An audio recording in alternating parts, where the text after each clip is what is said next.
All right, let's talk about something that might just be the most important question you've ever considered. It's not about money, success, or even happiness. It's about the very nature of existence itself. Are persons and God the same thing? That's a heavy question, right? But here's the thing, it's not just some philosophical mumbo-jumbo. This question has the potential to change the way you think about yourself, the people around you, and even the universe. So stick around, because by the end of this, you might see the world in a way you never thought possible. First, let's define what we're even talking about. When we say persons, we're talking about you, me, everyone we know, human beings. We're these bundles of flesh, bone, thoughts, emotions, and experiences. We have identities, names, and histories. But what about God? And I'm not here to push any specific religion or belief system on you. When we say God, we're talking about the idea of something infinite, eternal, and all-encompassing. Whether you call it God, the universe, the source, or just everything, it's that ultimate reality that's beyond time, space, and even understanding. So are these two things the same, or are they completely different? Here's where it gets interesting. Most of us live as if they're completely separate. You're over here, living your life, worrying about your problems, paying your bills, and scrolling through social media. And if you believe in God, that's something out there, right? Something bigger than you, something you might pray to or seek guidance from.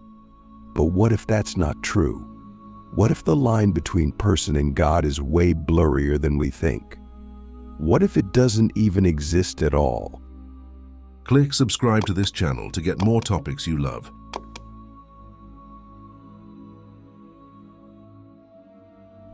Let's break this down. Think about who you are, not just your name or your job or your personality. Go deeper.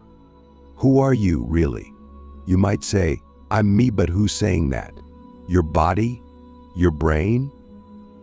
Or something else? Here's a wild thought. What if the you that you think you are is just a mask? Like a character in a video game. It feels real, but it's not the whole story.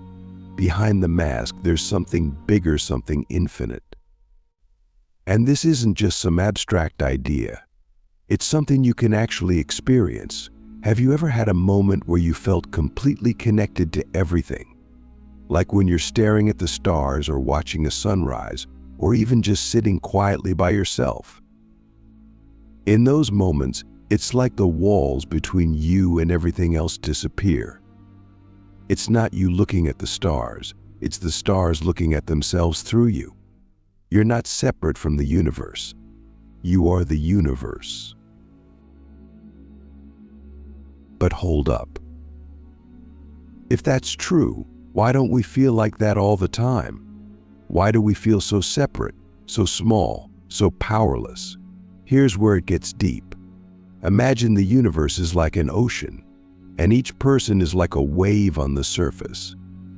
The wave looks separate, right? It has its own shape, its own movement. But is it really separate from the ocean? Or is it just the ocean expressing itself in a particular way? You, me, everyone, we're like waves. We think we're separate, but we're really just the universe expressing itself in different forms. Now, let's get practical. If you're the universe, why do you feel so limited? Why do you struggle with fear, doubt, and pain? Here's the thing, being a wave is part of the game. The ocean doesn't stop being the ocean just because it's a wave, but the wave has to play its role. It rises, it falls, it crashes. That's life. But here's the key, just because you're playing the role of a person doesn't mean you're not also the ocean. You're both. You're the wave and the water, the person and God. Let's flip the script for a second. What's the difference between a person and God? People make mistakes, right? People are imperfect, limited. God, on the other hand, is supposed to be perfect, infinite, all-knowing. But here's a question for you. How do you define perfection? Is perfection never making a mistake? Or is it something deeper? What if perfection isn't about never falling down, but about the fact that you always have the ability to get back up?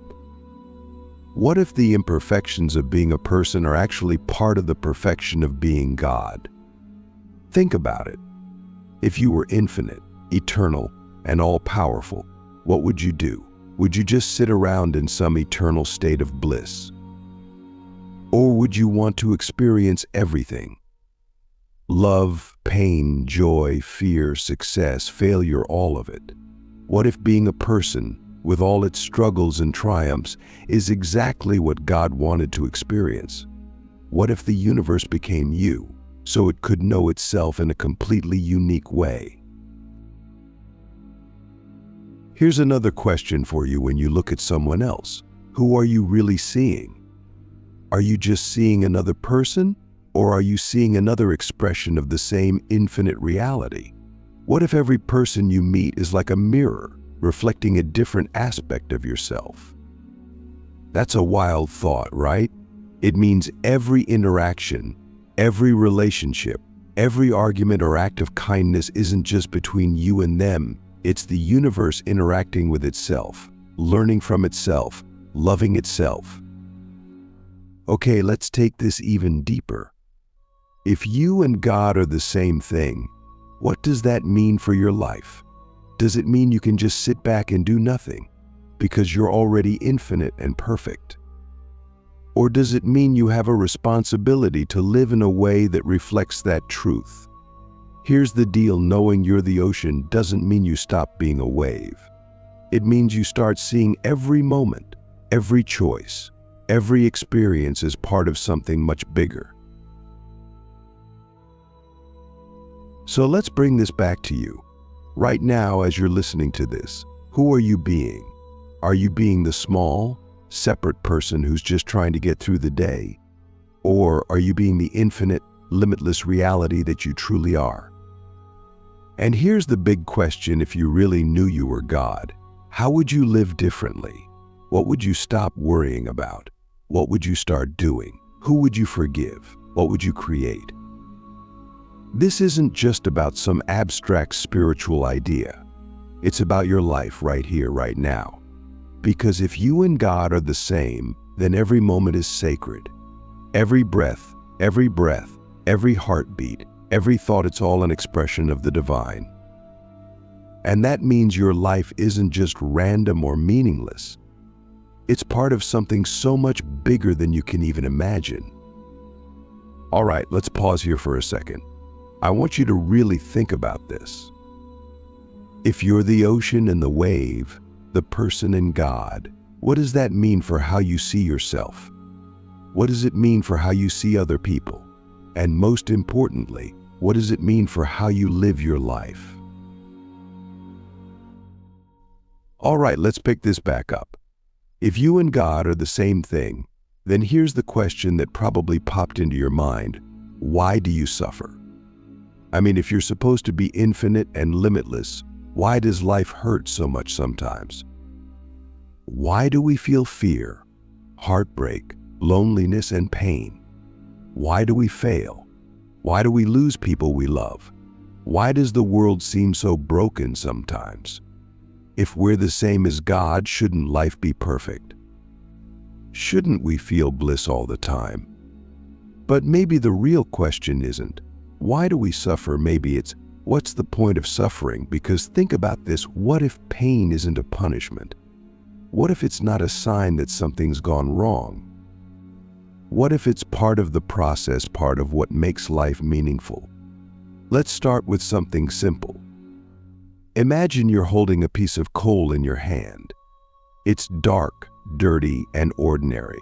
Nothing special, right? But what happens if you take that coal and put it under intense pressure for thousands of years?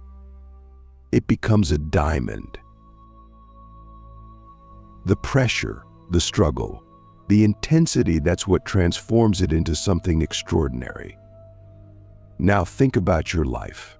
What if your pain, your struggles, your challenges are the pressure that's shaping you into something greater? What if the very things you wish you could avoid are actually the things that are making you shine? Let's flip this idea around. Imagine a life with no struggle. No pain, no fear, no obstacles. Sounds amazing, right? But is it? Would you even appreciate it? Think about the last time you accomplished something really big. Maybe you graduated from school, or got a promotion, or overcame a fear. Whatever it was, it felt good, didn't it? But why? Wasn't it because of the effort you put in? The challenges you had to overcome? The fear you had to face? If it had been easy, would it have meant as much? Probably not. And here's where it gets really wild. What if what if God created pain, struggle, and even suffering for a reason? Not as a punishment, but as a way to grow, to evolve, to transform. What if the very act of being human, of living with limits, of making mistakes, of feeling pain is how the infinite learns and experiences itself? Let's go back to the wave and the ocean for a second. Remember, the wave isn't separate from the ocean. It's just the ocean expressing itself in a particular way. Now imagine a wave trying to fight against the ocean. It's resisting the flow, trying to control everything, afraid of crashing. That's what we do, isn't it? We resist life. We try to control it. We fight against the things we don't like, and we cling desperately to the things we do like. And in that resistance, we suffer. But here's the twist: suffering doesn't come from the pain itself. It comes from our resistance to it. Think about it. Have you ever been so caught up in your fear or anger or sadness that it felt like you were drowning in it? That's resistance. Now think about a time when you just let yourself feel what you were feeling. No fighting it, no running from it, just letting it be. It's not easy, but when you do that, something surprising happens. The pain doesn't control you anymore. It's still there, but it doesn't own you. It's like the wave stops fighting the ocean and just flows with it. So what does this have to do with being God? Everything. Because if you're the ocean, then every experience you have, even the painful ones, are part of the infinite expressing itself. It's not about avoiding pain or pretending it doesn't exist. It's about understanding it, facing it, and letting it transform you. Here's a question for you. What's the hardest thing you've ever been through? Think about it for a second. Maybe it was losing someone you loved. Maybe it was failing at something you cared about. Maybe it was just feeling completely lost or alone. Whatever it was, it probably felt like it was going to break you, right? But did it? Or did it? Or did it, in some strange way, make you stronger? Smarter? Kinder? Did it teach you something about yourself, about life, about what really matters? That's the hidden purpose of pain. It's not here to destroy you. It's here to wake you up, to remind you that you're more than just a person, to show you that you're stronger, deeper, and more connected than you ever realized. Pain is like a teacher, and yeah, sometimes it's a harsh one. But if you're willing to learn from it, it can take you to places you never thought you could go. Now, let's get practical for a second.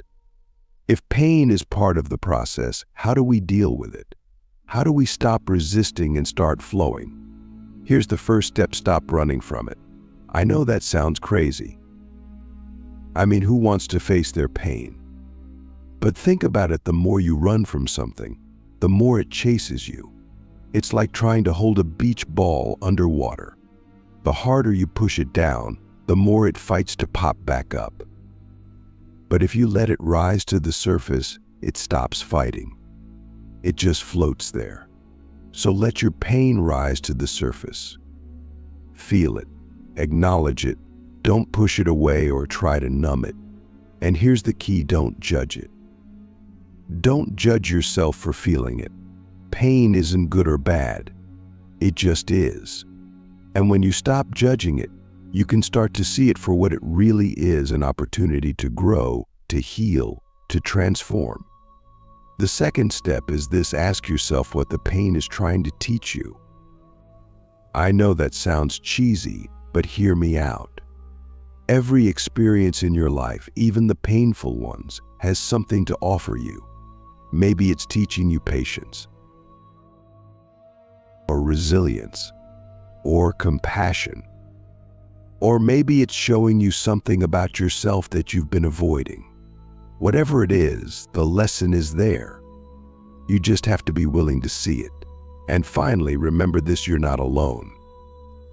I don't mean that in a cliché way. I mean it literally.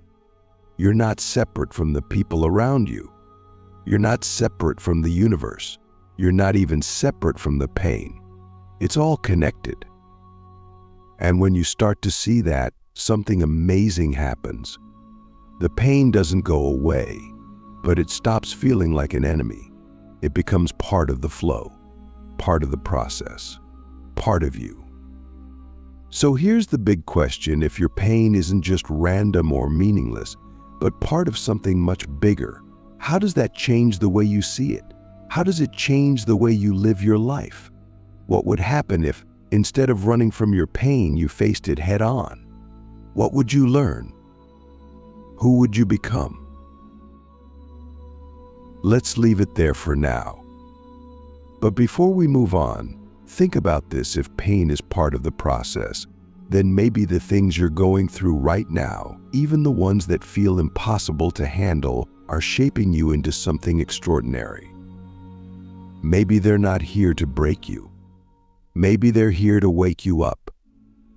All right, now let's tackle one of the biggest mysteries of all. If you're God, if you're infinite, limitless, and eternal, why do you forget? Why do you live this life as if you're just a person, separate from everything else?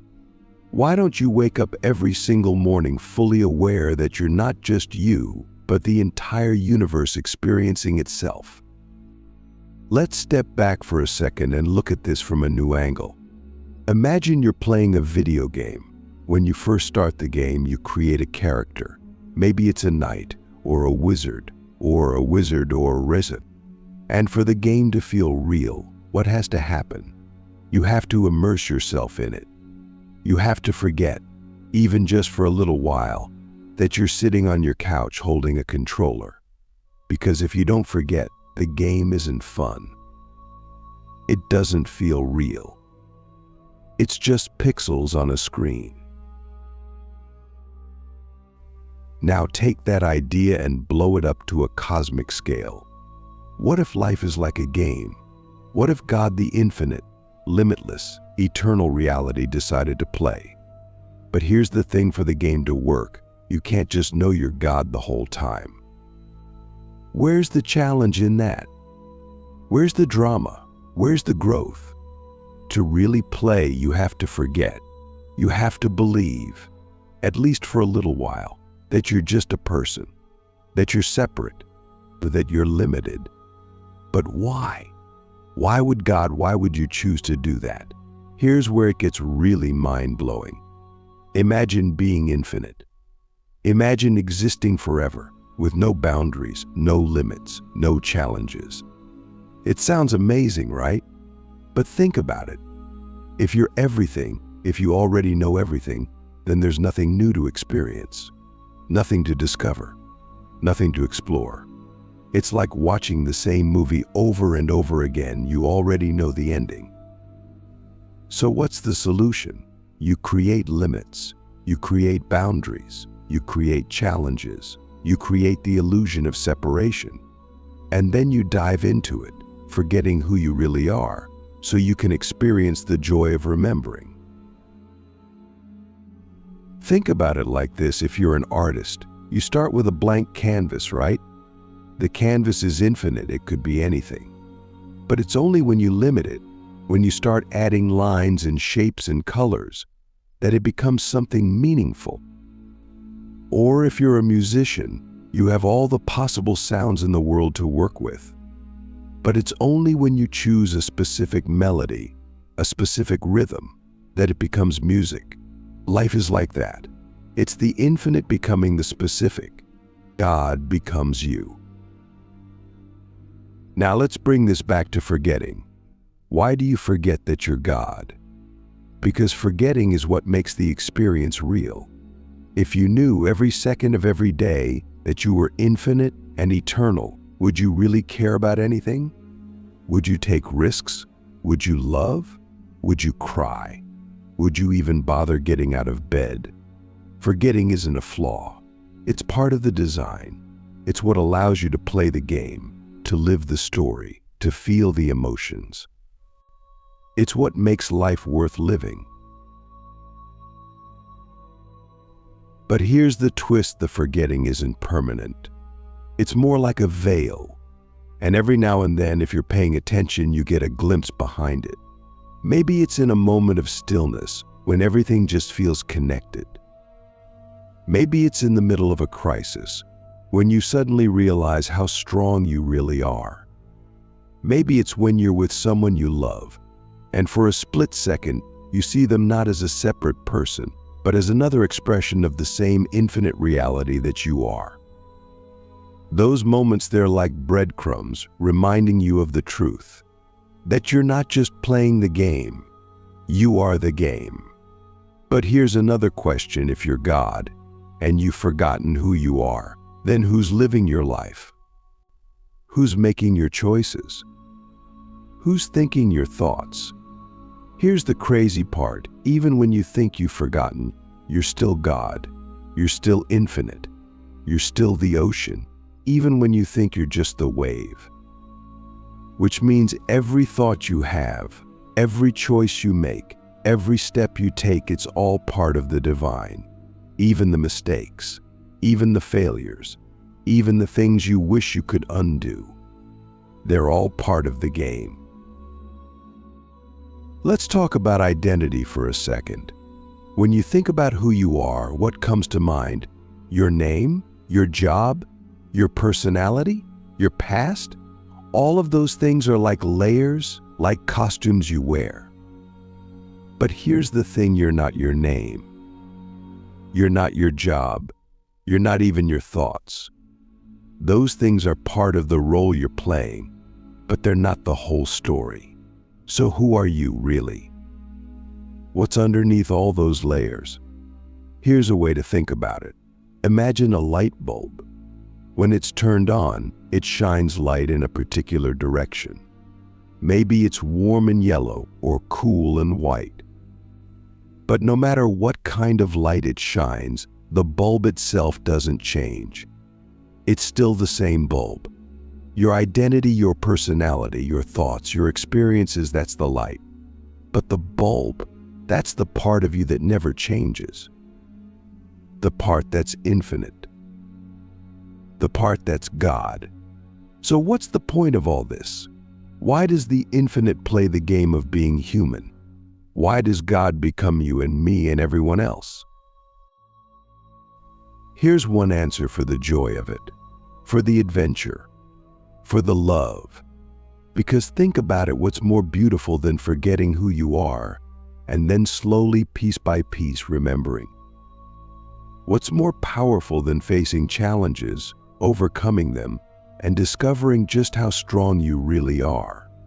What's more profound than looking at another person and realizing they're not separate from you, they're another version of you?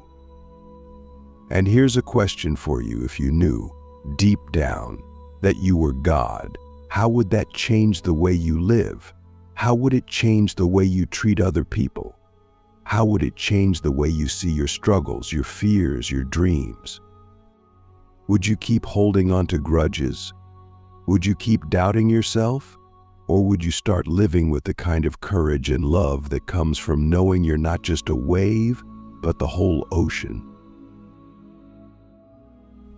Let's end with this: life isn't a mistake. You're not a mistake.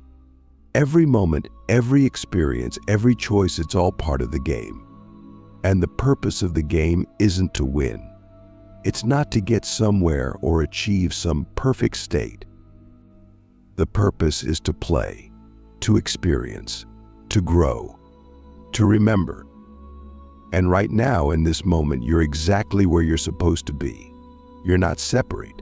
You've never been separate. And whether you realize it or not, you've been God all along.